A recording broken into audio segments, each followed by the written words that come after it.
Good evening, dear students. Today we will discuss the political parties of Canada. सभी छात्राओं को मेरा नमस्कार। आज हम लोग कनाडा के राजनीतिक दलों का अध्ययन करेंगे। कनाडा की जो राजनीतिक दलों की व्यवस्था है, अगर हम उसको फेडरल, सेंट्रल लेवल पर और प्रोविंशियल लेवल, प्रांतीय स्तरों पर देखें तो वो बहुलशाह व्यवस्था पर आधारित है। प्लूरलिस्टिक पार्टी सिस्टम है, जो कि वहाँ का सबसे इम्पॉर्टेंट पार्टी का फीचर है। जो फॉर्मल कनाडा का कॉन्स्टिट्यूशन है, यानी कनाडा में जो डेवलपमेंट हुआ है, चाहे वो BNA एक्ट के बाद का डेवलपमेंट को हम कहें या 1982 में जो अमेंडमेंट हुआ था, तो जो औपचारिक रूप से संविधान की व्यवस्था है, उसमें कहीं भी पॉलिटिकल पार्टी से रिलेटेड कोई प्रोविज़न हमें देखने को मिलता नहीं है। वहाँ अगर हम देखें तो जो कन्वेंशंस जो संविधान के अभिसमय हैं, नियम कानून है, वहीं पर उनके बारे में कहीं कहीं ब्यौरा मिलता है। और ऑर्डिनरी जो फेडरल या प्रोविंशियल लेजिस्लेशन है, यानी जो सामान्य संघीय और प्रांतीय विधायन की व्यवस्था है, उसमें दल के अस्तित्व की या उसके भूमिका की कहीं कहीं चर्चा होती है। अन्यथा में उसमें पार्टी का विशद विवरण नहीं मिलता है। कनाडा का अगर हम देखें तो कनाडा की जो स्थिति है, क्योंकि कनाडा की जो मल्टी कल्चरल उसका एस्पेक्ट्स है, वो उसके हर सिस्टम में उभर कर आता है। और अगर हम उसके पॉलिटिक्स को लेकर लोग जो आम जनता में जो ओपिनियन है उस पर फोकस करें, तो उसमें हम कई तरह के ओपिनियंस देखने को मिलते हैं। जैसे कि ये कनाडा की पॉलिटिक्स को लेके भी आम जनता में कई तरह के अलग अलग ओपिनियन है। तो इसलिए कनाडा को हम कह सकते हैं कि वो कई राजनीतिक दलों का गृह स्थान है। तो वहाँ कई राजनीतिक दल प्रस्फुटित हुए हैं, डेवलप हुए हैं। ये अलग बात है, हो सकता है वो मेन स्ट्रीम के पार्ट नहीं बने हैं, लेकिन वो एक इम्पॉर्टेंट रोल वहाँ की पॉलिटिक्स में प्ले करते हैं। तो अगर वहाँ के पूरे नेशनल स्पेक्ट्रम पर हम फोकस करें तो नेशनल पार्टी, राष्ट्रीय दल के रूप में कम से कम 4 दलों को हम मान सकते हैं। और प्रांतीय स्तर पर देखें तो कई छोटे छोटे दल वहाँ अस्तित्व में।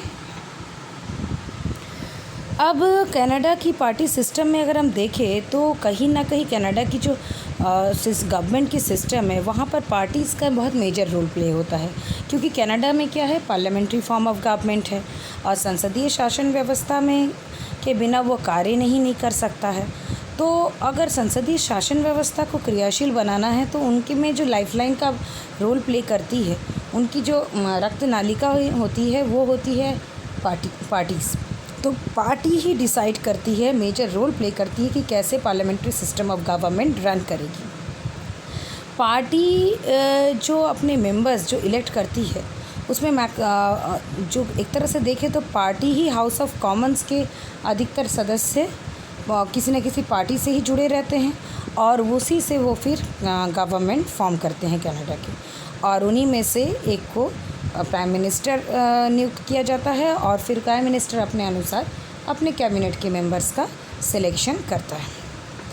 अगर पार्टी के कॉन्टेक्स्ट में अगर हम देखें तो जो second largest number of seat जो भी पार्टी जीतती है, उसको ऑफिशियल अपोजिशन पार्टी इस्टेब्लिश करने का राइट मिला होता है।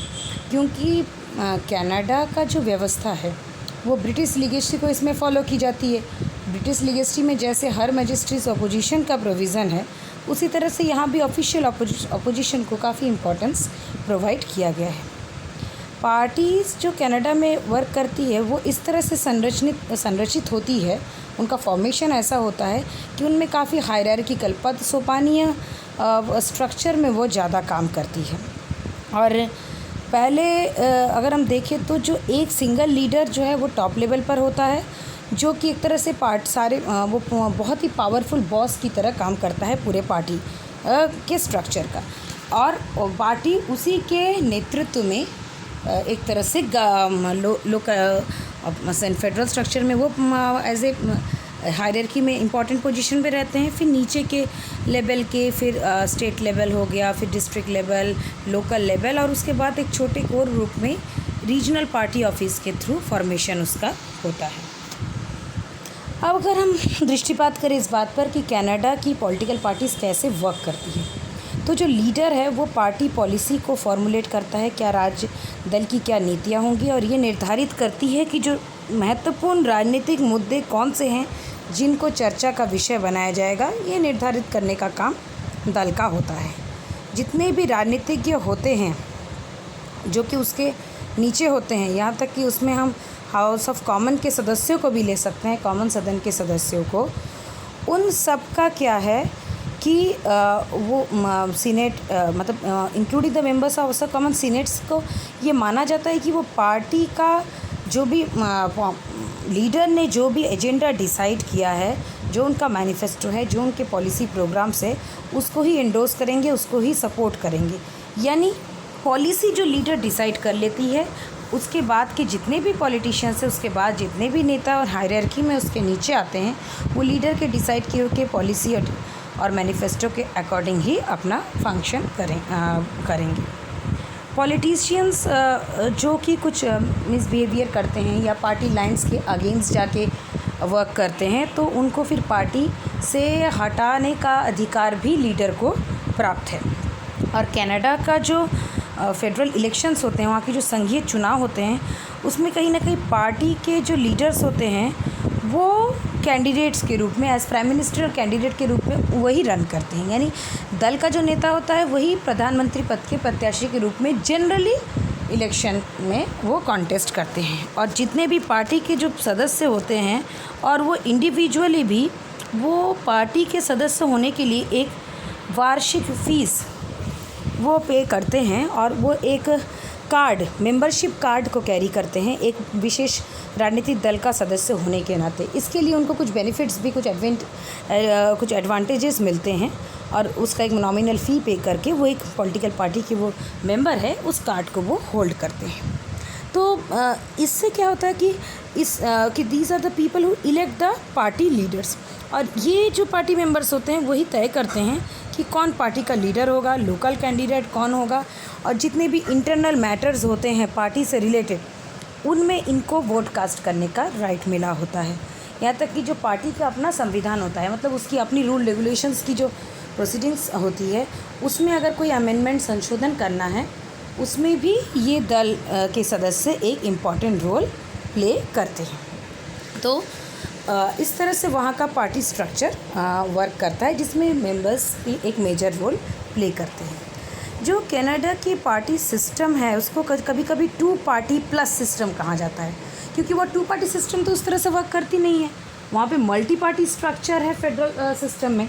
तो इसका मतलब क्या होता है, जो कंट्री में यूजुअली अगर हम देखें तो 2 पार्टी तो लार्जेस्ट पार्टी के रूप में काम करती है, जो बहुत बड़ी विशाल पार्टी है। एक जो वामपंथी विचारधारा की तरफ उन्मुख है, और एक दक्षिणपंथी। और ये और हमेशा क्या होता है कि एक थर्ड स्पेस बना रहता है पार्टी के लिए। ऐसा नहीं कि 2 ध्रुवीय दल व्यवस्था है, एक वामपंथी एक दक्षिणपंथी है, उसी में से ही उनको एक ऑप्शन चूज़ करना है। बीच में एक थर्ड स्पेस की पार्टी बनी रहती है, जो या तो मतलब बहुत फर्दर लेफ्ट होगी, यानी अति वामपंथी हो सकती है, या फर्दर राइट यानी अति दक्षिणपंथी स्टैंड लेके चल सकती है।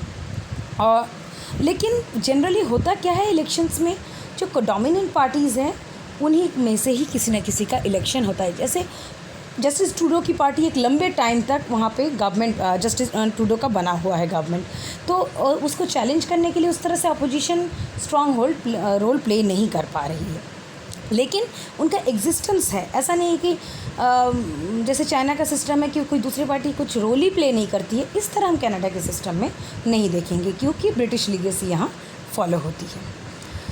अब अगर हम ऐतिहासिक रूप से देखें तो कनाडा की जो ये 2 पार्टी प्लस सिस्टम है, ये 2 मार्क्स के लिए भी इम्पॉर्टेंट है कि उसको 2 पार्टी प्लस सिस्टम क्यों कहा जाता है। तो इसमें जो सेंटर लेफ्ट जो केंद्रीकृत वामपंथी दल है, लिबरल पार्टी, ये बहुत डोमिनेटिंग रही है। केंद्रीकृत वामपंथी यानी मध्यम मार्गी, यानी सब ग्रुप्स के डेवलपमेंट को साथ लेते हुए, प्लस लेफ्टिस्ट थोड़ा ओरिएंटेशन, यानी मार्जिनल क्लास के डेवलपमेंट का या सोशलिस्ट रिफॉर्म एजेंडा उनका थोड़ा प्रायोरिटी में रहेगा। और दूसरा सेंट्रल राइट कंजर्वेटिव पार्टी, इसके नाम से ही क्लियर है कि ये भी मध्यम मार्गी के दक्षिणपंथी दल है। और अनुदारवादी दल है तो ऑब्वियसली मध्यम मार्गी यानी सोसाइटी के हर ग्रुप के अपलिफ्टमेंट की भी बात होती है, लेकिन साथ ही थोड़ा सा कन्वेंशनल ट्रेडिशनल माइंडसेट और अपने कल्चरल प्रैक्टिसेस को सरवाइव मतलब उनको लेकर चलने वाली पार्टी होने के कारण इसको अनुदारवादी या कंजर्वेटिव पार्टी कहा जाता है।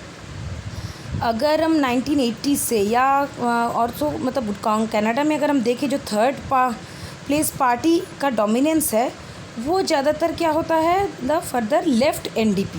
जो लेफ़्ट एनडीपी पार्टी है ये कहीं ना कहीं थर्ड प्लेस में अपना स्ट्रॉन्ग होल्ड बनाने में कैपेबल हुई है। और इसके अलावा अगर हम एक देखें फोर्थ प्लेस में कोई पार्टी है तो वो है ब्लॉक क्यूबेकोइस को है, क्योंकि क्यूबेकोइस जब डिस्कशन भी कर रहे थे तो जो फ्रेंच बहुमत के जो बहुसंख्यक जनसंख्या जो क्यूबेक में रहती थी, क्यूबेक अपने आप को स्वतंत्र करने के लिए एक लंबे समय से मूवमेंट चला रहे हैं, या उन्हें लगता है कि उनका प्रॉपर रिप्रेजेंटेशन नहीं है तो उस इशू को वो पुटअप करते हैं।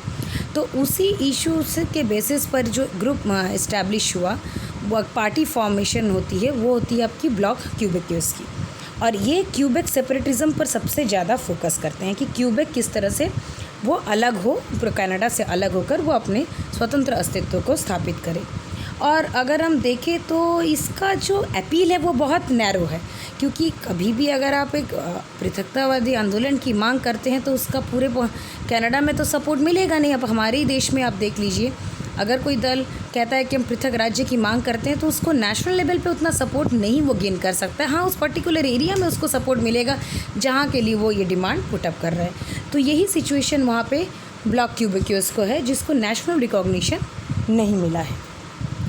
और कभी कभी जनता जो और एक छोटी पार्टी है जो कि ग्रीन पार्टी ऑफ कनाडा है, उसको कनाडा की फिफ्थ पार्टी के रूप में मानने के लिए तैयार, मतलब कह सकते हैं कि उसको भी स्वीकृति प्रदान की गई है।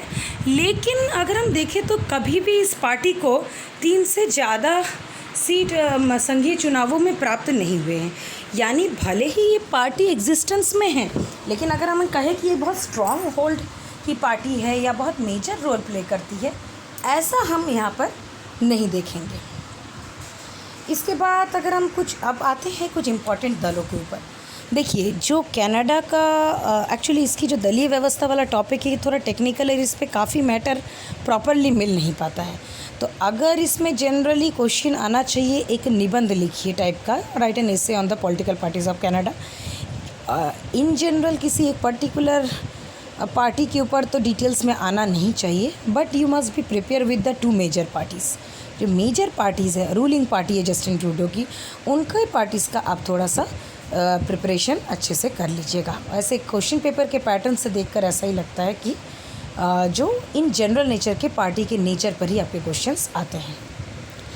जो कनाडा की लिबरल पार्टी है, ये जो करेंटली यही रूल कर रही है कनाडा में, और इसी के प्राइम मिनिस्टर जस्टिन ट्रूडो है। और इस पार्टी को एक तरह से बहुत ही प्राचीन राजनीतिक दल होने का मान्यता मिला है, और हिस्टोरिकली अगर हम देखें ऐतिहासिक रूप से काफ़ी सक्सेसफुल पार्टी है। एक लंबे टाइम तक ये अपने पोजीशन होल्ड करने में ये कैपेबल रही है। और कहीं ना कहीं लिबरल्स हमेशा से इलेक्शंस में अच्छा परफॉर्म करती आई है, इसलिए ये अपने आप को ये भी क्लेम करती है ये कनाडा की नेचुरल गवर्निंग पार्टी है, यानी प्राकृतिक रूप से कनाडा में शासन करने वाले दल के रूप से लिबरल पार्टी को मान्यता मिली हुई है। क्योंकि अगर हम देखें कि एक लंबे समय तक कनाडा के इतिहास में लिबरल पार्टी जो डोमिनेटिंग पार्टी की भूमिका में रही है। अब अगर हम इसके जेनेसिस को देखें तो इस पार्टी का जो उद्भव होता है वो एक मूवमेंट के रूप में होता है। इस पार्टी का जन्म, जो कि रिफॉर्म माइंडेड एक सुधार उन्मुख एक मूवमेंट शुरू होता है। मिडिल क्लास जो मध्यम वर्गीय फ्रेंच कैनेडियंस थे, फ्रांसीसी कनाडावासी थे और कैथोलिक थे, इन लोगों ने ये मूवमेंट शुरू किया था 19th सेंचुरी में। और ये 20th सेंचुरी आते आते ये लिबरल्स जो है वो अपने आप को ज़्यादा जेनेरिक, वो अपने आप को देशी सिस्टम के साथ ज़्यादा इवॉल्व कर लेते हैं। फ्रेंच मतलब फ्रेंच जो ओपिनियन के पीपल्स थे या फ्रेंच डोमिनेंस की बात करने वाले लोग थे, वो भी कनाडा को ही अपनी मदरलैंड के रूप में रिकॉग्नाइज़ कर देते हैं। और पूरे कनाडा के डेवलपमेंट को अपने एजेंडा में रखते हुए पार्टी अपने वैल्यूज़ में चेंजेस करती है, और इस तरह से वो सेंट्रिस्ट पार्टी के रूप में आ जाती है, कि यानी केंद्रीकृत दलीय व्यवस्था, जिसमें हर पंथ को मान्यता लेते हुए मध्य मार्ग पर चलने का रास्ता अपनाती है। और उसमें ट्रेडिशनल जो ब्रिटिश वैल्यू है, यानी जो ब्रिटिश लीगेसी की बातें हैं, जो ब्रिटिश शासन व्यवस्था के जितने भी उदारवादी मूल्य है, जैसे कि फ्री मार्केट है, मुक्त बाज़ार व्यवस्था है, या फिर पर्सनल रिस्पॉन्सिबिलिटी, निजी उत्तरदायित्व का फैक्टर है, इन सब वैल्यूज़ को उन्होंने अपने पार्टीज़ के एजेंडा में रखा। और साथ ही जो टॉलरेंट रिलेशनशिप कि संबंधों को हम सहिष्णुता पर आधारित संबंधों को स्थापित किया जाए फ्रांसीसी एवं अंग्रेज कैनेडियन के बीच में, क्योंकि कनाडा में जो मेजर प्रॉब्लम इसी का है कि इंग्लिश कैनेडियंस और फ्रेंच कैनेडियंस के बीच में किस तरह से हमेशा से एक कंड्यूसिव एनवायरनमेंट बना रहे। तो इस पार्टी के इंटेंशन में भी मतलब इसके एजेंडा में भी है कि हम उस तरह से पैटर्न को फॉलो करेंगे जहाँ पे इन दोनों ग्रुप्स के लोगों के डेवलपमेंट को फोकस में रखा जाएगा। तो the liberal party of Canada जो है बहुत ही इम्पॉर्टेंट रोल प्ले करने वाली पार्टी है। और वह सबसे जो टू पार्टी प्लस जो सिस्टम है उसमें जो पहला पार्टी है वो आपकी लिबरल पार्टी ऑफ कनाडा ही है। इसके बाद आते हैं, चर्चा करते हैं the conservative party of Canada. जो कंजर्वेटिव पार्टी ऑफ कनाडा है, इसको जो सेकेंड लार्जेस्ट जो पार्टी है, जो कि सबसे ज़्यादा पद जीतती है, और ये पार्टी अपोजिशन पार्टी की तरह अभी रोल प्ले कर रही है। जस्टिन ट्रूडो की जो रूलिंग गवर्नमेंट है लिबरल्स की, उसके ठीक अपोजिशन में ये पार्टी है। और कनाडा की इसको हम कह सकते हैं कि एक नई पार्टी है, क्योंकि इसका बहुत ओल्ड हिस्टोरिकल लीगेसी हमें नहीं मिलेगा। मतलब ये नईली फॉर्म हुई है, लीगेसी उस तरह से नहीं, फॉर्मेशन तो 2003 में हुआ है, लेकिन हुआ क्या कि पहले की जो छोटी छोटी टूटी दलें थी वो सब दल मिल के इस पार्टी का फॉर्मेशन कर लेते हैं। कि 2003 में ये पार्टी कब अस्तित्व में आई, जब प्रोग्रेसिव कंजर्वेटिव पार्टी ने Canadian reform conservative alliance party के साथ मर्ज हो गई। जब ये दोनों पार्टी, पहले प्रोग्रेसिव कंजर्वेटिव पार्टी बहुत मेजर रोल प्ले कर रही थी 2003 से पहले, लेकिन उनको लगा कि अलग थलग रहकर वो हम अपना एक स्ट्रॉन्ग होल्ड नहीं इस्टेब्लिश कर सकते हैं, तब उन्होंने ये दोनों पार्टियां मिलकर इस conservative party of Canada form करती है। इनका जो एफर्ट है, इनका जो प्रतिनिधित्व ये मेनली करते हैं, ये चाहते हैं कि एक एकीकृत एक सिंगल कंजर्वेटिव पार्टी हो, और जो कि एक तरह से देखें तो this represent an effort to rebuild a single unified conservative party. तो ये एक अगर कंजर्वेटिव पार्टी होगी, क्योंकि पहले कई छोटे छोटे कंजर्वेटिव पार्टी होने से क्या था कि एजेंडा लगभग एक था, लेकिन अलग अलग लाइंस होने की वजह से वो एकजुट होकर काम नहीं कर पा रहे थे। इससे बहुत ज़रूरी था कि उनके कनाडिया के हिस्ट्री में, कैनेडियन पॉलिटिकल पार्टीज़ की हिस्ट्री में, कि एक ऐसा दल उस अस्तित्व में आए जिनका कि एक यूनिफाइड फॉर्म में कंजर्वेटिव पार्टी के रूप में वो काम कर सके। तो इस पार्टी के अस्तित्व में आने के बाद से वो उस तरह से काम कर रही है, और जितने भी इस विचारधारा के ग्रुप्स हैं वो इस पार्टी में सम्मिलित हुए हैं। नेक्स्ट जो इम्पॉर्टेंट पार्टी के कॉन्टेक्स्ट में बात होती है वो है progressive conservative party of Canada. ये मतलब देखें तो जो 2006 तक था, ये पार्टी मतलब एक तरह से देखें तो the only party other than liberals that ever govern Canada. इस पार्टी को एक बहुत ही अच्छा मतलब बहुमत मिला हुआ था 2006 से, अगर तक देखें कि 2006 तक लिबरल्स को छोड़कर यही एक पार्टी थी जिसको कि एक बहुमत मिला हो कि वो सत्ता में काबिज हो सके। अगर हम इसके ओरिजिन को देखें तो जो टोरीज थे 19th सेंचुरी के, जो कैनेडियंस, ऐसे लोगों के कैनेडियनों का समूह था जो कि कॉलोनियल पीरियड में, औपनिवेशिक काल में, जिनको कि डिफ़ाइन किया जाता था, जो कि ब्रिटिश रूल के प्रति मतलब उनके प्रति लॉयल थे, उनको श्रद्धा करते थे, और वो बेसिकली प्रोटेस्टेंट क्रिश्चियनिटी में विश्वास रखते थे। प्रोटेस्टेंटवादी जो ईसाईयत की व्यवस्था थी उसमें सपोर्ट करते थे, और इंग्लिश जो कल्चर है टोरी उसमें उनका काफ़ी विश्वास था। वहीं से इस दल का एक तरह से उद्भव होता है। और टोरी जो दल है ये एक तरह से देखें तो निकनेम के रूप में यूज़ किया जाता है। आज के कनाडियन के कंजर्वेटिव पार्टीज़ के लिए भी ये शब्द प्रयोग किया जाता है। और 20th सेंचुरी में इस पार्टी ने क्या किया, ये was mostly a broad alliance of people, मतलब ये एक तरह से पार्टी के फॉर्म में बहुत संगठित नहीं हो पाई।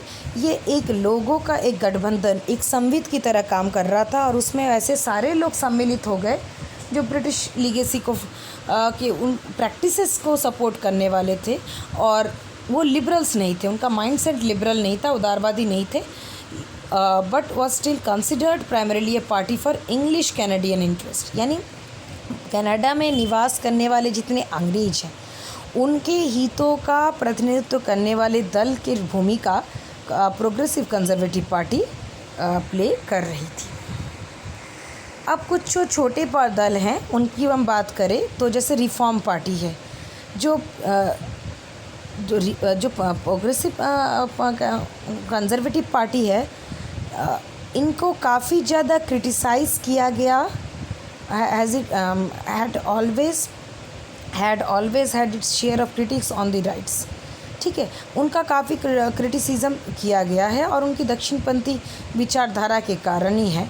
और इस वजह से क्या हुआ, जो कनाडा के जो वेस्टर्न प्रोविंसेस थे, जो पश्चिमी प्रांत थे, जो कि जहाँ पे कि कंजर्वेटिव और रिलीजियस पार्ट्स माना जाता है कंट्री का, वहाँ पर एक सेंटिमेंट ग्रो करने लगा 1980s के समय, जब प्रधानमंत्री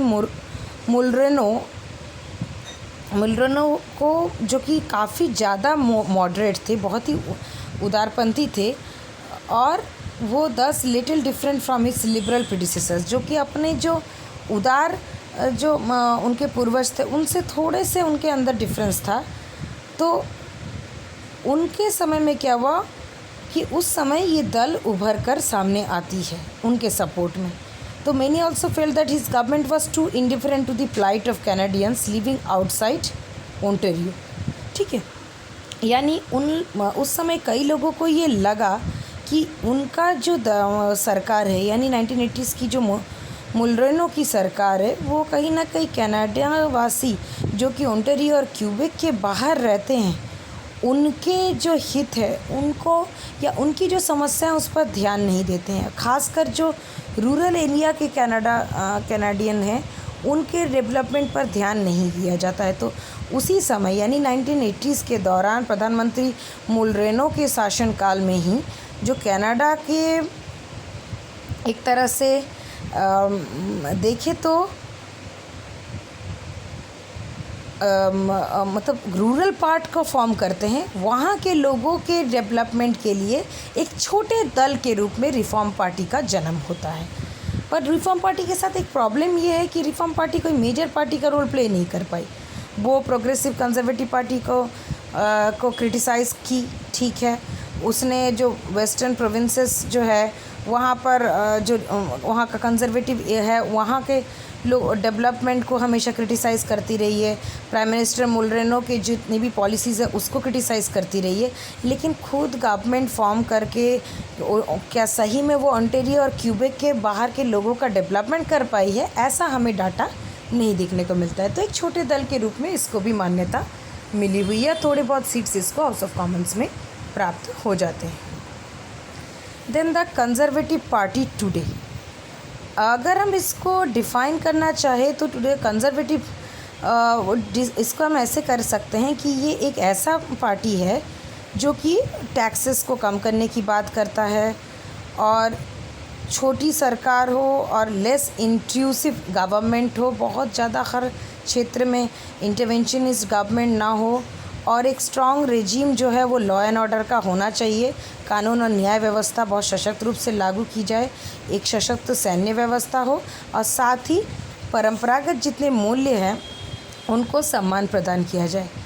और अगर हम इसकी हिस्ट्री को देखें तो 2017 में जब प्राइम मिनिस्टर हार्पर को चुनावों में हार मिलती है तो द कंजर्वेटिव्स जो है वो उन्होंने तय किया कि वे जो फॉर्मर हाउस ऑफ कॉमन के स्पीकर थे, पहले हाउस ऑफ कॉमन के स्पीकर थे एंड्रयू स्कीयर, ठीक है, एंड्रयू स्कीयर को उन्होंने अपने नेता के रूप में चुन लिया।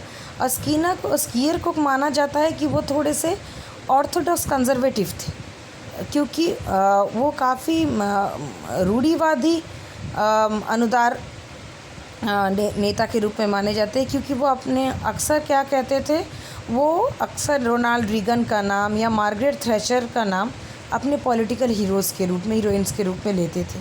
तो ये विचारधारा ही उनको दिखाता है कि वो कहीं ना कहीं ऐसे आइडियाज़ को सपोर्ट करते थे जो काफ़ी कंजर्वेटिव माइंडसेट का। तो और प्रैक्टिस उनकी कैसी थी, वो रोमन कैथोलिक धर्म को प्रैक्टिस करते थे, यानी प्रोटेस्टेंट भी नहीं थे। तो यहाँ पे भी उन्होंने वही ट्रेडिशनल ऑर्थोडॉक्स माइंडसेट को रिप्रेजेंट कर रहे हैं। इस दल को एक तरह से माना जाता था कि he is seen as an ally of his parties का सोशल कंजर्वेटिव। वो अपने दल के जितने भी सामाजिक कंजर्वेटिव्स थे, सामाजिक अनुदारवादी थे, उन्हीं के ग्रुप का एक नेता उनको स्वीकार किया जाता है। और इससे क्या हुआ, ये जो फैक्शन था वो जनरली ट्रेडिशनल व्यूज़ को ज़्यादा सपोर्ट करना है, चाहे वो जेंडर के मामले में हो, फैमिली के मामले में हो, ह्यूमन लाइन के मामले में हो। पूरी तरह से जो कंजर्वेटिव ऑर्थोडॉक्स माइंडसेट है, इसको वो सपोर्ट करने वाले थे। तो इसके उन्होंने उस जो विंग था, जो छोटा सा विंग था, जो सोशल कंजर्वेटिव पार्टी का सोशल कंजर्वेटिव जो ग्रुप था, वो ग्रुप को रिप्रेजेंट करते हुए इन्होंने अपना एक अलग पार्टी फॉर्म कर लिया, द कंजर्वेटिव पार्टी टुडे। लेकिन इस पार्टी को भी उतना ज़्यादा स्ट्रॉन्ग होल्ड हमें देखने को नहीं मिलता है। अब आते हैं एनडीपी की हम चर्चा किए थे शुरू में ही, जब वहाँ के पार्टी स्ट्रक्चर में हम डोमिनेटिंग पार्टीज़ पर डिस्कशन कर रहे थे, जिसमें लिबरल पार्टी और कंजर्वेटिव पार्टी के बाद जो थर्ड पार्टी का स्पेस बनता है वो बनता है एनडीपी के लिए। ये एक्चुअली जब ग्रेट डिप्रेशन हुआ था, जो उस समय महान आर्थिक संकट 1929-39 के बीच में हुई थी, उस समय न्यू डेमोक्रेटिक पार्टी का जन्म हुआ था। क्योंकि पहले तो ये इस पार्टी को का दूसरा नाम था, इसका पहले नाम था कोऑपरेटिव कॉमनवेल्थ फेडरेशन, CCF, ठीक है। और जिसको की शुरुआत हम देखें तो इसका मूल जो इनके सैद्धांतिक जो इसकी नींव है, सैद्धांतिक नींव इसकी सोशलिस्ट ओरिजिनली है, डॉक्ट्राइन सोशलिस्ट पार्टी थी। ये मूल रूप से एक समाजवादी दल थी जो कि democratic overthrow of capitalist system चाहती थी, जो चाहती थी कि पूंजीवादी जो शासन व्यवस्था है उसको प्रजातांत्रिक रूप से हटा दिया जाए और एक ऐसी सरकार को स्थापित किया जाए, यहाँ पे गवर्नमेंट प्लान्ड इकोनॉमी, जो ऐसी सरकार हो जो कि नियोजित अर्थव्यवस्था को सुनिश्चित रूप से लागू करने का प्रयास करे, यानी गवर्नमेंट का इंटरवेंशन इकोनॉमिक मैटर में होना चाहिए।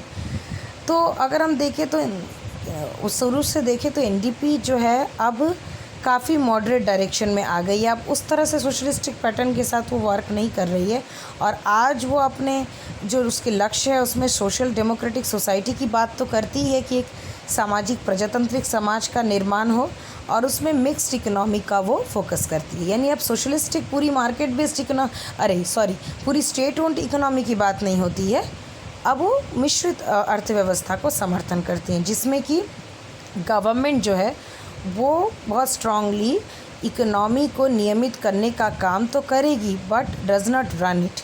लेकिन गवर्नमेंट इकोनॉमी को चलाएगी नहीं, वो उसको रेगुलेट करेगी, वो उसको कंट्रोल करने का काम करेगी।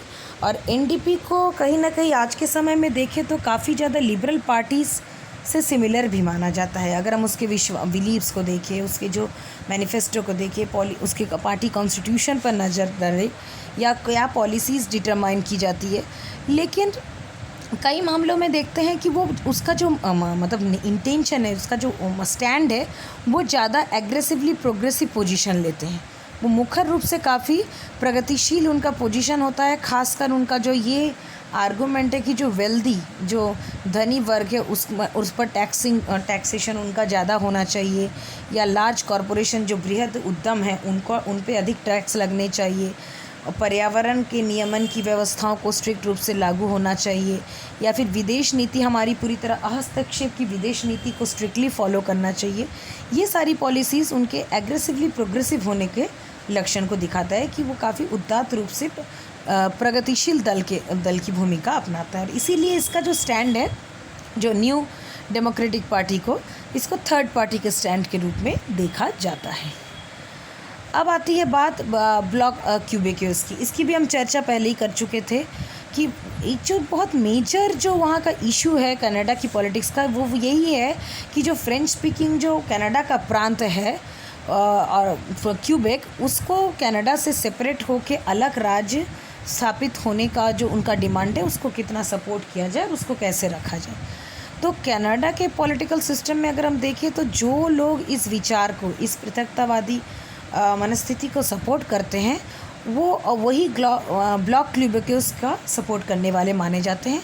और ये एक तरह से कनाडा की एक विघटनकारी राजनीतिक दल हम कह सकते हैं या अलगाववादी राजनीतिक दल, इसको हम सपोर्टिंग पार्टी के रूप में नहीं देख सकते हैं।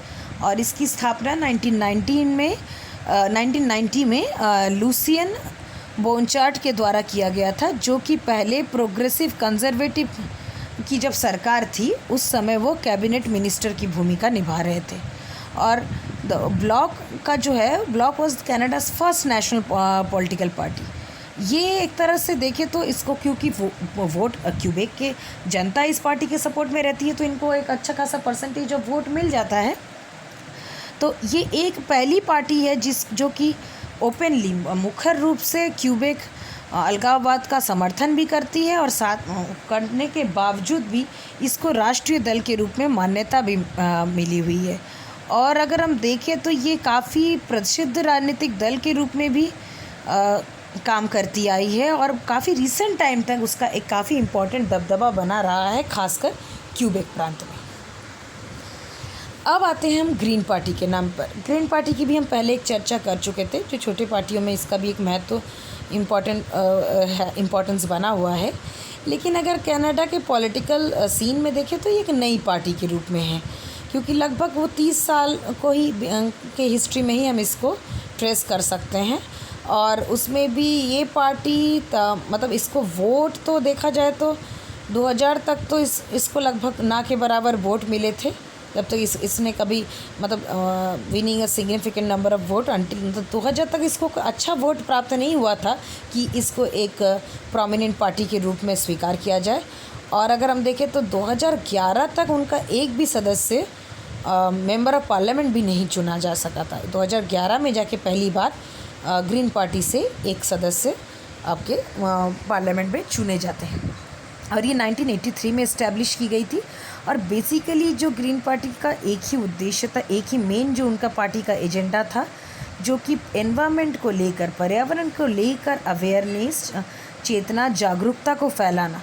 और इस party as a political issue, मतलब इससे क्या हुआ कि जब इसने देखा कि 2000 तक वो एक सिंगल इशू को लेकर वो अपना अच्छा राजनीतिक ग्रिप, स्ट्रॉन्ग होल्ड नहीं बना पाए थे, तब पार्टी को समझ में आया कि हमें अपने जो इश्यूज़ है, एजेंडा है, उसको थोड़ा और ब्रॉड करना होगा। एनवायरनमेंट के अलावा बाकी इश्यूज़ को भी इसमें रखना होगा। तो इसमें जो मेजर रोल जिस लीडर ने किया वो थे जिम हैरिस और एलिजाबेथ मे। इन दोनों की भूमिका में ग्रीन पार्टी ने अपने पोजीशन में चेंज किया और वो एनवायरनमेंट का जो उनका सोल इशू था उससे हटकर अब वो अपने आप को कई जेनरिक जो इम्पॉर्टेंट इश्यूज़ है, कोई देशज जो मुद्दे हैं, चाहे वो डेवलपमेंट का हो, चाहे अनएम्प्लॉयमेंट को, इन इश्यूज़ को रखते हुए अब ये सेंट्रल लेफ्ट पॉपुलिस्ट पार्टी के रूप में धीरे धीरे उभर रही है। यानी ये भी मध्यम वर्गीय सभी वर्गों के डेवलपमेंट के साथ ही थोड़ा लेफ्टिस्ट यानी जो डिप्राइव्ड सेक्शन है उसके डेवलपमेंट पर फोकस करने वाली एक लोकप्रिय दल के रूप में अब धीरे धीरे उभर रही है। एनवायरनमेंट प्रोटेक्शन आज भी इनके एजेंडा में है, लेकिन इसके अलावा उसने बाकी कुछ इंपॉर्टेंट नेशनल इश्यूज़ को भी अपने एजेंडा में स्थान दिया। अब आते हैं पीपल्स पार्टी की बात। ये पीपल्स पार्टी दूसरी है, आप लोग यहाँ कहीं भी कन्फ्यूजन मत करिएगा, इसका कहीं से भी चाइना की पीपल्स पार्टी के साथ कोई कनेक्शन नहीं है। 2018 में एक फॉर्मर कंजर्वेटिव कैबिनेट मिनिस्टर थे, क्योंकि हम लोग देखें कि कंजर्वेटिव पार्टीज़ के कई छोटे छोटे विंग अलग अलग फॉर्म में वहाँ काम कर रहे हैं। तो इसमें वो में से कोई एक विंग का लीडर अगर खुश नहीं है तो वो अपने हिसाब से एक नई पार्टी फॉर्म कर लेती है, जिसकी वजह से एक नए पार्टी का वहाँ मल्टी पार्टी सिस्टम में वो अस्तित्व में आ जाती है। जो एक पहले के कंजर्वेटिव कैबिनेट मंत्री रहे हैं और मेंबर ऑफ पार्लियामेंट रहे हैं मैक्सिमी बर्नियर ने कहीं ना कहीं loudly quit the conservative party. जब उसने कंजर्वेटिव पार्टी को छोड़ दिया तो उसने अपनी एक नई पार्टी फॉर्म करने का अनाउंसमेंट किया और वो पार्टी थी पीपल्स पार्टी ऑफ कनाडा। जो पीपल्स पार्टी ऑफ कनाडा ये अस्तित्व में आती है, मतलब ये काफ़ी न्यूली पार्टी है। तो इसको इस्टेब्लिश करने में, इसकी लीगेसी को बढ़ाने में और इस पार्टी को मान्यता दिलाने में बर्नियर ने मेजर रोल प्ले किया था। और कहीं ना कहीं बर्नियर को माना जाता था कि वो कंजर्वेटिव पार्टी का एक अनयूजुअल और बहुत ही मोस्ट आउटस्पोकन मेंबर है, यानी एक असामान्य सदस्य के रूप में और काफ़ी मुखर रूप से अपनी बातों को रखने वाले नेता के रूप में उसको माना जाता था। और कहीं ना कहीं उसकी जो लिबर्टेरियन ओपिनियंस है, यानी स्वेच्छातंत्रवादी जो उसकी सोच है, उसी often to the right of the party's mainstream, यानी दल की जो कंजर्वेटिव पार्टी के दल की जो मुख्य धारा है उससे एकदम विरत होकर, उससे एकदम इतर जाकर एकदम दक्षिणपंथी सोच के अकॉर्डिंग भी वो अपनी बातों को रखने का प्रयास करते हैं, एकदम दल की सोच के विपरीत अपनी बातों को रखने का प्रयास करते हैं, जिसके कारण उन्हें एहसास हुआ कि वो अपना एक अलग पार्टी फॉर्म करें। और ये जो पार्टी है, इस पार्टी को बेसिकली माना जाता है कि ये बहुत ही कंजर्वेटिव पार्टी है। It is more conservative than the conservatives, यानी जो कंजर्वेटिव पार्टी जिसको कि मैक्सिम बर्नियर जिसमें पहले मंत्री के कैबिनेट मंत्री के रूप में काम कर रहे थे, उससे भी ज़्यादा कंजर्वेटिव ये दल है जिसको कि इसने स्थापित किया। और ख़ासकर कुछ इश्यूज़ को लेकर इनका जो रवैया है बहुत ही पुरातनपंथी और अनुदारवादी है, खासकर इमिग्रेशन, आव्रजन का मामला और मल्टीकल्चरलिज्म, बहुसंस्कृतिवाद। इन दोनों विषय को लेकर इनकी जो सोच है वो पूरी तरह से कंजर्वेटिव ट्रेडिशनल कन्वेंशनलिस्ट माइंडसेट को लेकर कनाडा की जो लीगेसी का कल्चर है उसको ही वो प्रोटेक्ट करने पर फोकस करती है। अब आते हैं कुछ जो फ्रिंज और पेरीफेरी पार्टीज़ के बारे में। फ्रिंज पार्टी वर्ड यूज़ किया जाता है क्योंकि इनका जो मतलब काफ़ी ब्रॉड मतलब मेजर इनका रोल प्ले नहीं करते हैं नेशनल पॉलिटिक्स में, और एक छोटे से हाशिए का या एकदम मार्जिनलाइज पार्टीज़ के रोल में प्ले करते हैं, क्योंकि काफ़ी ज़्यादा मतलब ये तो जितनी मैंने पार्टीज़ की अभी चर्चा की ये सब तो मेजर रोल प्ले करने वाली पार्टी है, जिसमें शुरू के 2-3 पार्टीज़ तो नेशनल पॉलिटिक्स में इंपॉर्टेंट रोल प्ले करते हैं। बाकी पार्टीज़ को मल्टी पार्टी सिस्टम होने की वजह से रिकॉग्निशन मिला हुआ है। और ये जो फ्रिंज पार्टीज़ है इनको क्या है, ये लीगली रजिस्टर्ड पार्टी है, कानूनी रूप से ये पंजीकृत तो दल है, लेकिन अगर हम देखें तो वो बहुत ही अस्पष्ट है। इन दलों की विचारधारा बहुत स्पष्ट नहीं है और बहुत लोकप्रिय दल के रूप में भी ये काम नहीं करते हैं। इनको फ्रिंज पार्टी क्यों कहा जाता है? क्योंकि जो अपील है ये बहुत लिमिटेड एरिया के लोगों को अपील करते हैं, अपने लोकल रीजनल लेवल पर काम करते हैं, और इनका कुछ एक्सट्रीम पॉलिटिकल एजेंडा रहता है, और उस एक्सट्रीम पॉलिटिकल एजेंडा के साथ ये नेशनल लेवल की पॉलिटिक्स में अपना मेजर रोल प्ले नहीं कर पाते हैं, और इसीलिए बहुत इनको रिलेवेंट भी नहीं माना जाता है कनाडा की नेशनल पॉलिटिक्स के लिए। अगर हम देखें तो कहीं ना कहीं ये स्पॉइल कर देते हैं, एक नेगेटिव रोल प्ले करते हैं उस समय जब इलेक्शंस में 2 कैंडिडेट्स जो नेशनल पॉलिटिक्स है उनके बीच के 2 इम्पॉर्टेंट पार्टीज़ के लीडर्स के बीच में बहुत कांटे की टक्कर हो रही है। उस समय वो कुछ वोटों को अपने तरफ खींच लेते हैं, जिसकी वजह से जो मेन स्ट्रीम पार्टीज़ है उनको स्पष्ट बहुमत नहीं प्राप्त कर पाते हैं। तो इस तरह से वो एक नकारात्मक भूमिका निभाने वाली दल के तरह काम करते हैं। अगर हम देखें तो vote based on the number of vote cast, कितना वोट इन्हें मिलता है, तो कनाडा में जो फ्रिंज पार्टीज़ हैं कई हैं, लेकिन जो कुछ पार्टीज़ हैं जो उसमें थोड़ा सा बहुत वोट उन्हें प्राप्त हो जाता है, उसमें पहली है लिबर्टेरियन पार्टी ऑफ कनाडा। जो लिबर्टेरियन पार्टी ऑफ कनाडा है ये विश्वास करती है कि गवर्नमेंट के फंक्शंस को कम से कम कर देना चाहिए और एक ऐसी व्यवस्था होनी चाहिए जो कि मार्केट बेस्ड सोसाइटी हो, बाज़ार आधारित समाज को सृजित हो, ऐसी व्यवस्था के आधारित गवर्नमेंट फंक्शन करे।